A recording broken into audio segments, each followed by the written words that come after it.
Yang kedua itu adalah kaku pada sendinya. Nah, kaku sendiri terjadi biasa pada pagi hari dan Sering kurang dari 30 menit. Iya, benar. Pada Jadi perempuan ya, terutama ya. Di benar. pagi hari terus mulai kaku-kaku tuh Kaku-kaku, jari-jarinya. iya.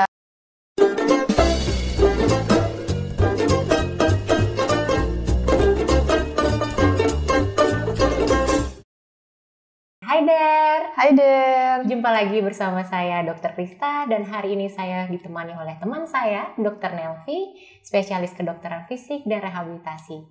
Dok, kita nih banyak yang nggak tahu nih, kedokteran fisik dan rehabilitasi itu ranahnya apa aja? Bisa nggak tolong dijelasin ke pemirsa? Oke, jadi kedokteran fisik dan rehabilitasi ini adalah spesialis yang menangani kasus medis yang berkaitan dengan gangguan fungsi dan disabilitas. Jadi sebenarnya ranahnya sangat luas nih, mulai dari pasien-pasien pediatri, pasien-pasien dengan kasus neuromuskular. Pediatri itu maksudnya anak ya? Anak, benar.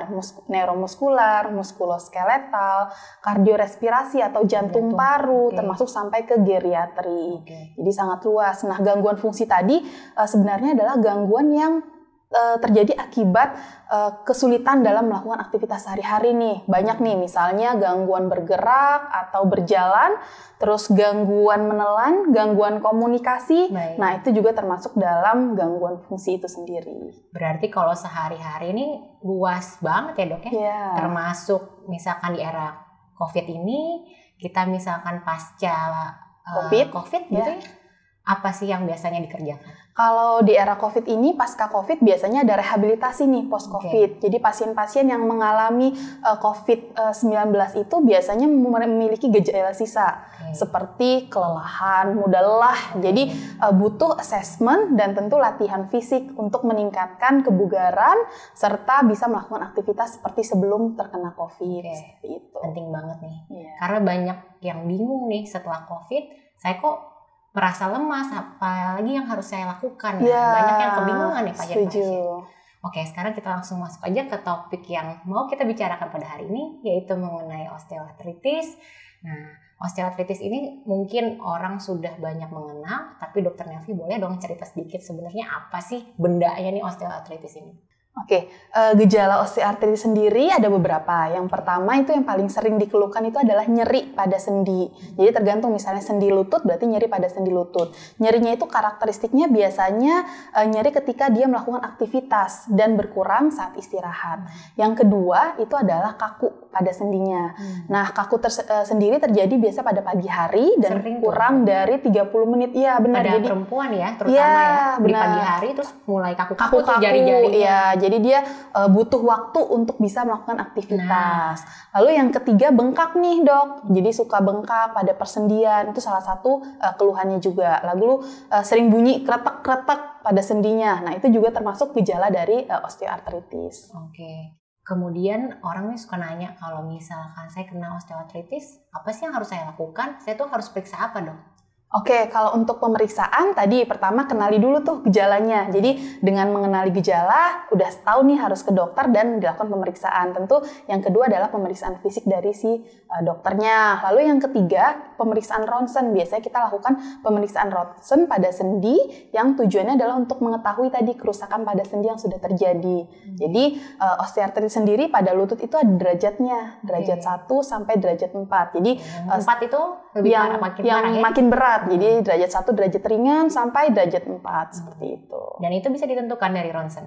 Ya, itu bisa ditentukan dari ronsen. Nah, ada lagi orang yang bertanya, boleh nggak saya MRI? Tentu sesuai dengan indikasinya ya. Jadi sumber nyeri dari osteoartritis itu ada dua. Dari dalam sendinya sendiri atau intraartikular atau dari luar sendi, periartikular. Nah, penyebabnya misalnya tendonnya yang mengalami peradangan atau ligamennya atau termasuk juga kapsul-kapsul sendinya. Nah, itu bisa dinilai dengan MRI. Tapi tentu sudah melalui pemeriksaan anamnesis dan pemeriksaan fisik dulu. Jadi yang pertama kalau misalnya ada pasien datang dengan nyeri-nyeri pada sendi, nah itu kita yang pertama kali supaya nggak kacau pemeriksaannya apa, jangan ujuk-ujuk datang untuk diperiksakan radiologi dulu Iya, benar. Tapi harus periksa dulu ke dokter, benar nggak ini penyakitnya sebenarnya apa, dan pemeriksaan radiologinya itu harus sesuai dengan anjuran dokternya. Setuju. Ya? Supaya apa yang diperiksakan itu sesuai dengan apa yang mau dicari sama dokternya. Benar, karena sebenarnya nyeri sendi itu nggak hanya tadi penyebabnya osteoartritis, banyak lagi nyeri sendi, misalnya karena asam urat, jadi penumpukan dari kristal asam urat, atau yang kedua misalnya rematik, penyakit rematik atau autoimun itu juga bisa menyebabkan nyeri sendi. Jadi harus dicari tahu dulu penyebabnya apa sih nyeri sendinya, sehingga pengobatan atau tata laksananya menjadi lebih tepat. Oke. Dan bentuknya secara fisik juga kita bisa mengenali ya. Semuanya juga berbeda-beda ya dok. Jadi memang penting untuk datang ke dokter dulu ya jika ada keluhan.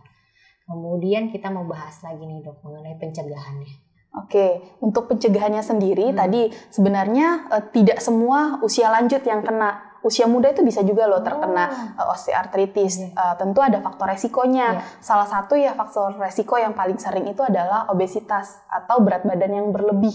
Karena tadi yang paling sering terkena adalah sendi-sendi penopang berat badan tubuh, yaitu sendi panggul dan sendi lutut. Jadi kalau berat badannya berlebih, tentu kerja dari sendi itu akan semakin berat dan akhirnya akan besar besar dan akhirnya akan mempercepat kerusakan dari sendi lututnya sendiri. Jadi yang bisa kita cegah adalah pertama tentu manajemen berat badan. Itu bisa dengan cara diet, olahraga. Itu yang bisa dilakukan untuk pencegahannya. Sama satu lagi yang paling penting adalah menjaga kekuatan otot untuk stabilitas dari sendi lutut, yaitu otot paha depan dan otot paha belakang. Jadi kalau ototnya kuat, otomatis dia akan menopang sendi lutut lebih baik dan tentu akan memperlambat resiko terjadinya osteoartritis. Gimana tuh caranya dok? Gitu, latihan. Jadi yang bisa ini termasuk tata laksana atau terapi yang sifatnya tanpa obat. Jadi latihan penguatan otot paha depan dan otot paha belakang. Dengan cara olahraga. Latihan penguatan, iya, olahraga. Dan olahraganya yang simpel-simpel aja yang bisa dilakukan di rumah apa tuh dok? Ya tadi salah satunya adalah misalnya kalau sudah terkena nih ya, kalau belum terkena olahraga aerobik apa aja sebenarnya tidak jadi masalah. Tapi apabila sudah terdiagnosis osteoartritis, maka tentu latihannya itu yang diberikan adalah latihan yang tidak membebani sendi lutut. Misalnya bersepeda, berenang, nah itu untuk latihan aerobiknya. Lalu secara spesifik latihan penguatan untuk otot-otot paha depan. Biasanya kita bisa latih pasien untuk latihan di rumah nih dok. Misalnya gerakan seperti ini nih, diluruskan, terus kakinya diangkat. Nah ini akan dirasakan nih kontraksi dari ototnya, dan ini dilakukan secara berulang. Biasanya kita minta pasien untuk lakukan 10 repetisi, terus ditahan selama 6 detik, lalu diulang setiap hari dilakukan. Insya Allah penguatan ototnya meningkat. Karena seperti latihan-latihan seperti itu tuh yang masyarakat ingin tahu gitu loh. Saya nih olahraga boleh nggak sih? Sekuat apa saya boleh olahraga gitu? Apakah saya boleh lari terus menerus gitu? Seberapa jauhnya saya boleh berlari gitu? Nah itu kan umur-umur orang juga beda-beda ya latihannya. Misalkan orang umur 20 tahun kita boleh latihan seperti apa? Umur 30 kita boleh latihan seperti apa? Seperti apa tuh dok? Boleh dijelaskan nggak lebih lanjut? Sebenarnya untuk latihan tadi harus tahu dulu sebenarnya orang tersebut udah mengalami osteoartritis atau kerusakan sendi lutut atau belum. Kalau misalnya belum terjadi kerusakan sendi lutut dan ototnya untuk menjaga si sendi lututnya juga baik, ya tidak ada masalah. Tapi misalnya dia sudah terjadi kerusakan dari sendi lututnya, mulai ada gejala-gejala yang tadi sudah saya jelaskan, maka latihan seperti lari itu baiknya dihindari. Karena tadi dengan lari tentu akan terjadi pembebanan pada sendi lutut dan itu akan merusak sendi lutut. Ya? Iya benar. Jadi kalau misalnya memang masih bagus ya nggak apa-apa ya, misalkan kita mau berlari, mau jalan, mau naik sepeda, mau apa gitu tidak ada masalah. Tidak ada masalah. Tapi nanti kalau misalnya sudah memang ada gejala, lebih baik diperiksakan dahulu ya. Iya benar. Kita lihat memang sudah osteoartritis, terus kemudian sudah derajatnya berapa gitu ya, dan kemudian latihannya nanti olahraganya akan disesuaikan. Jadi tadi setiap orang tentu memiliki gejala yang berbeda. Jadi penanganannya tentu setiap orang juga akan berbeda, termasuk tadi pemilihan olahraganya. Kalau misalnya dia masih derajat awal, tentu berbeda dengan derajat yang sudah lanjut tadi derajat 4 seperti itu. Jadi memang tiap orang nih tidak bisa samakan ya. Jadi setiap latihan semuanya istilahnya tailor-made. Ya, kita spesifik setiap orang diresepkan tentu dengan kondisinya yang berbeda-beda. Gitu. Oke, demikian pembahasan kita hari ini mengenai osteoartritis. Jangan lupa jika masih ada pertanyaan, kita bisa langsung mengajukan pertanyaan via DM di Instagram @klinik_Hayandra. Dan juga jangan lupa like and subscribe channel kami di Hayandra Channel. Dan juga kalau misalkan masih ada pertanyaan lebih lanjut atau mau berkonsultasi dengan Dr. Nelvi secara langsung atau melalui online, bisa langsung menghubungi admin Klinik Hayandra. Oke, demikian acara hari ini. Bye deh. Bye deh.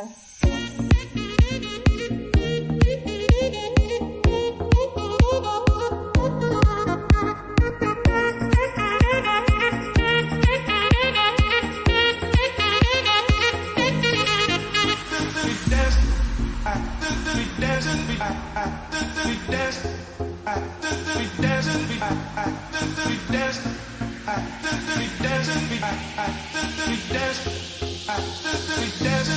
dancing.